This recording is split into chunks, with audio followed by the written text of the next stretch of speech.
met this young man, and I thought he was nice and we were going to have a nice time, you know, and I met somebody new, not thinking about no sex or anything like that, just a friend.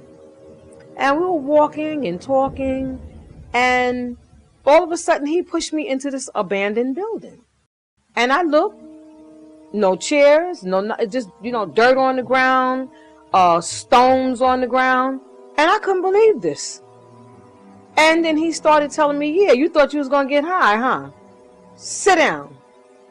And he pulled out a machete. And when he pulled out the machete, he had told me, he said, yeah, that's exactly. I'm going to rape you. I'm going to rape you, and you better give it to me the right way. If not, I'm going to turn you around. I'm going to rape you from the back. I was devastated because I read things like this in the newspaper. I've heard about things like that happen to someone else, but I would never think in my wildest dream that this would be me. And I could just see my life flashing right before my face, and I felt like I was going to be a statistic. Well, I got raped, and I was warned that I better not move, because if I moved, he was going to kill me. So after everything was said and done, I was terrified. I was terrified. Every time I opened up my eyes and I seen the machete laying on the ground, I knew that if I made the wrong false move, I knew that was my life. And the only thing I can focus my attention on is how can I get out of here?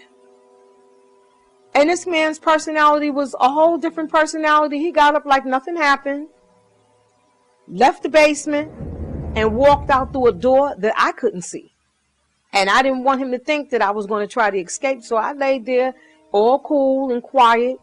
And after for a while that I see that he didn't return, I got up and I escaped. And when I escaped, I was scared to death, because I didn't know whether this man was going to, you know, meet me as I was coming out, or whether I was going to make it. I didn't know what. I was just a nervous wreck. And I happened to leave out of the building, and I lifted my head up, and right above the building, it was a restaurant. And he was sitting there eating and drinking coffee like nothing happened. I was too afraid to call the cops. All I wanted was out. All I wanted to do was be free and to go back home to my family.